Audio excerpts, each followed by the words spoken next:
আজকে বিকেলবেলা দুজন মিলে আয়েশ করে কিছু একটা খেতে মন চাচ্ছিল, তাই ফ্রিজ থেকে বের করে নিলাম এই অনিয়ন রিংসগুলো। অনিয়ন রিংসগুলো কিন্তু তেলে ভাজলেও মজা লাগে, আবার যদি ওভেনে বেক করা যায় তাহলেও মজা লাগে। তো ভাবলাম ঠিক আছে, তেল আর খরচ না করি, আর অতিরিক্ত তেলের জিনিস খাওয়া ঠিকও না, আমাদের অবশ্য অনেক খাওয়া হয়। তো আজকে আমি এগুলোকে ওভেনেই একটু ফ্রাই করে নিলাম। আমার যেহেতু এয়ার ফ্রায়ার নাই, এয়ার ফ্রায়ার থাকলে হয়তো এয়ার ফ্রায়ারেই করতাম। যাই হোক, ওভেন দিয়েও কিন্তু কাজ চলে গেল। তো আমরা টুনোটুনি বসে একদম আয়েশ করে গল্প করছিলাম আর এই অনিয়ন রিংসগুলো খাচ্ছিলাম। খেতে খেতে আপনাদের ভাইয়ার হঠাৎ মনে পড়ছে যে শীত তো চলেই আসছে, তার নাকি আজকে আবারও বারবিকিউ খেতে হবে। তাহলে বলেন অবস্থা। আর এদিকে ঘরে বারবিকিউ করার জন্য কিছু নেই, তো ভাবলাম ঠিক আছে তাহলে কিছু মিট চিকেন কিনে আনি। তো যেই বলা সেই কাজ, দুজন মিলে ঝটপট বেরোয় পড়লাম। অল্প করেই কিনেছি বারবিকিউ করার জন্য, মেরিনেশন করব বাসায় গিয়ে। আর এদিকে আমাদের বাসাতেও কিন্তু টুকটাক গ্রোসারি বাদ আছে, তো ভাবলাম তাহলে টেস্কো থেকে সেই গ্রোসারিগুলো একবারে করে বাসায় ফিরবো। এবার আমরা আসছি টেস্কোতে আমাদের আরো কিছু কেনাকাটার জন্য। টেস্কো অবশ্য অনেকক্ষণ খোলা থাকে। টেস্কো কি রাত 11টা না 12টা পর্যন্ত? 12টা। ওকে, তাহলে তো সময় আছে হাতে। ও মা, দেখো দেখো দেখো দেখো দেখো, ওই দেখো ওই মেঘটা কেমন লাগতেছে দেখতে, কি সুন্দর মনতেছে না, পুরো একদম একখণ্ড, মানে একটা ইয়ে বানানো, মানে প্রাসাদ টাইপের বানানো। ওই যে ক্লাউড, বাবা দেখো কি সুন্দর লাগছে। আমাদের যেটা হয়, হালাল মাছ মাংসগুলো আমরা সাধারণত এশিয়ান গ্রোসারিগুলো থেকে করি, আর অন্যান্য যেসব বাজারপত্র থাকে সেগুলো টেস্কো, সেন্সবেরি বা যখন যেভাবে পারি আজদা সেখান থেকে করে ফেলি। তো বারবিকিউ করার জন্য চিকেন তো কিনেছি, এখন কয়লা লাগবে। বাসায় কয়লাও অলমোস্ট শেষ। আর প্রতি বছরই দেখা যায় এই সামারের শেষের দিকে কয়লাতে ডিসকাউন্ট দেয়, তো এবার এখনও তেমন একটা ডিসকাউন্ট দেয়নি। আরও কিছুদিন পরে হয়তো দিবে, তখন ভাবছি কয়লা একবারে বেশ কিছু কিনে রাখবো আগামী বছরের জন্য। আমরা প্রতি বছরই এটা করি, একদম সামারের শেষের দিকে যখন কয়লাতে বেশ খানিকটা ডিসকাউন্ট দেয় তখন কিনে রাখি, পরের বছর পুরো সামারটা চলে যায়। আর এই যে দেখেন, এখন অলরেডি সামার শেষ প্রায়, এখন কিন্তু এই ফোল্ডিং চেয়ারগুলোতেও বেশ ডিসকাউন্ট দিয়েছে টেস্কোতে, যার জন্য আমরা আমাদের 4 জনের জন্য 4টা ফোল্ডিং চেয়ার নিয়ে নিলাম। বেসিক্যালি এই চেয়ারগুলো ট্যুরে যাওয়ার জন্য বা কোথাও পিকনিকে যাওয়ার জন্য লাগে। তো আমাদের এই ফোল্ডিং চেয়ারগুলো ছিল না, এগুলো যদি কিনে রাখা যায় তাহলে হয় কি, পিকনিক বা কোথাও ঘুরতে গেলে গাড়িতে নিতে হলে জায়গাটা অনেক কম লাগে, যেহেতু চেয়ারগুলো ফোল্ডিং। তো যাই হোক, ফোল্ডিং চেয়ারটাও নিয়ে নিলাম যেহেতু ডিসকাউন্টে পেলাম। আর সামারের শেষের দিকে অনেক ডিসকাউন্ট পাওয়া যায়, কারণ এই জিনিস আর এখন তেমন কেউ কেনে না, সামারের সব কিছু শেষ। সামার টাইম বাদে তো শীতকালে দেখা যাচ্ছে আর তেমন কেউ বাইরে ঘুরতেও বের হয় না। তো এই জন্য সবগুলোতে দেখা যাচ্ছে সামারের শেষে এইসব জিনিসগুলোতে বেশ খানিকটা ডিসকাউন্ট পাওয়া যায়।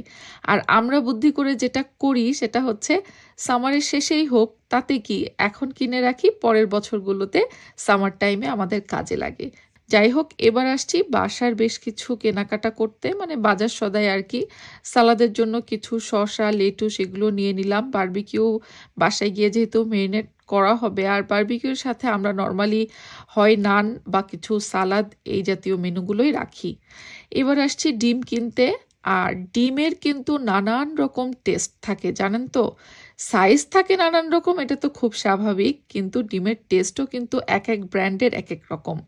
আমি জানি না বাংলাদেশে এই জিনিসটা আপনারা কেউ কখনো ফিল করেছেন কিনা, বাট ইংল্যান্ডে আসার পর থেকে আমি দেখেছি, এখানে দেখেন বিভিন্ন রকম রং বেরঙের প্যাকেট দেখা যাচ্ছে এবং এক একটা ব্র্যান্ডের ডিম, এবং এই ডিমগুলোর টেস্টও কিন্তু ডিফারেন্ট, দামও আলাদা আলাদা। মানে একই সাইজের ডিম হলেও এক এক ব্র্যান্ডের ডিমের দাম হচ্ছে আলাদা আলাদা এবং টেস্টও আলাদা। তো আমরা হচ্ছে হ্যাপি এগ যেটা, এটাই ইদানিং খাচ্ছি, এবং আমাদের কাছে কেন জানি মনে হয় এই হ্যাপি এগের টেস্টটা অন্য অনেক ডিমের টেস্টের থেকে বেশ ভালো, এবং এটার দামও তুলনামূলক একটু বেশি পড়ে। বাট দেখলাম টেস্কোতে এটা ক্লাব কার্ডে দিয়েছে, মানে বেশ ভালো একটা ডিসকাউন্টেই পাওয়া যাচ্ছে, তো এই জন্য একটু বেশি করে নিয়ে নিলাম। আর আমাদের বারবিকিউর সাথে খাওয়ার জন্য কিছু ড্রিঙ্কস নিয়ে নিচ্ছি। তো বাসার যেসব টুকিটাকি বাজারপত্র, যেমন বাচ্চাদের জন্য ব্রেড, ব্রিওশ, তারপরে অন্য সবকিছু নিয়ে নিলাম। আর এইখানে একটা আমি দেখছি সামনে তো হ্যালোইন আসছে। হ্যালোইনের সব জিনিসপত্র কিন্তু অলরেডি এখন বাজারে উঠে গেছে। যদিও হ্যালোইনটা আসলে আমাদের জন্য না, বাট তারপরে এসব জিনিসপত্র মোটামুটি দেখতে ভালোই লাগে। তাই আমি এটা নিয়ে একটু মজা করছিলাম আরকি। সেজাও এটা নিয়ে অনেক মজা করছে। আচ্ছা এটার নাম কি বলেন তো? যাই হোক এরপরে আমরা কিছু আইসক্রিম নিয়ে নিব। আর আইসক্রিমের জন্য আইসক্রিমের কোনও একটা নিয়ে নিলাম। মানে এই প্যাকেটের মধ্যে ২১ টা ফ্লেক্স থাকবে।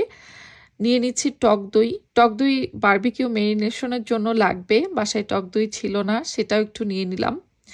এছাড়াও টুকিটাকি আরও যেসব বাজারপত্র আছে যেমন ফ্রুটসগুলো সিয়ারা অ্যাপেল পছন্দ করে, তারপরে গ্রেপস পছন্দ করে, এগুলো টুকটাক নিয়ে নিয়েছি। এবার চায়ের জন্য দুধ নিয়ে নিব, কারণ হোল মিল্ক যেটা বাচ্চাদেরকে খাওয়াই সেই মিল্ক দিয়ে কিন্তু চাটা বেশি একটা ভালো হয় না।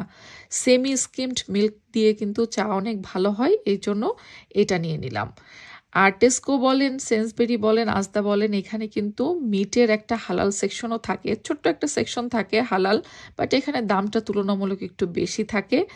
আর নন হালাল যেসব মিটগুলো এখানে থাকে সেগুলোর দাম আবার কম থাকে। তো সাধারণত এই জন্য আমাদের আসলে এইসব সুপার স্টোরগুলো থেকে মানে চিকেন এই টাইপের জিনিস কেনা হয় না। এগুলো আমরা এশিয়ান গ্রোসারি থেকেই কিনে ফেলি। তো আইসক্রিম নিয়ে নিচ্ছি।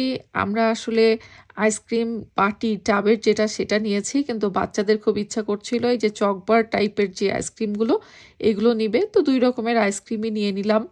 আর অলরেডি আমাদের বাজার ভর্তি হয়ে গেছে। আরও টুকটাক কিছু কিনেছি। কি কি নিয়েছি আমার নিজেরও মনে নেই। যাই হোক সংসারে তো আর আসলে কম জিনিস লাগে না। আর বাজারে যাওয়ার আগে আমি সবসময় লিস্ট করে ফেলি যে কি কি লাগবে এবং লিস্ট ধরে A to Z সেই সব কিছু ঝুড়িতে একের পর এক তুলতে থাকি। আর আমাদের একটা জিনিস খেয়াল করে দেখবেন যে মাসের মধ্যে এই জাতীয় গ্রোসারিগুলো সুপার স্টোরগুলোতে বেশি করা লাগে। কারণ হচ্ছে আমি যেহেতু ওয়ার্কিং ওম্যান, তো অনেক জিনিসপত্রই আছে আমার রেডিমেডের উপর দিয়ে চালিয়ে দিতে হয়। যাই হোক আজকের বিলটাও মাশাল্লাহ ভালোই এসেছে এবং আপনাদের ভাইজান বহুত চিন্তায় পড়ে গেছে এত টাকা কিভাবে খরচ হয়ে গেল।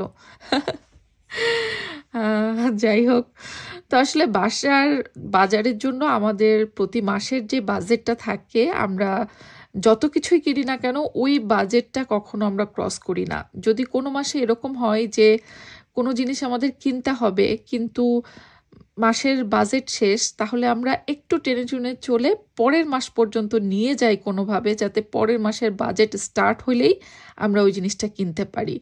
মানে আমরা ১ মাসের বাজেট কখনো এক্সিড করে আরেক মাসের জিনিস কিনে ফেলি, এরকমটা কখনোই করা হয় না আরকি।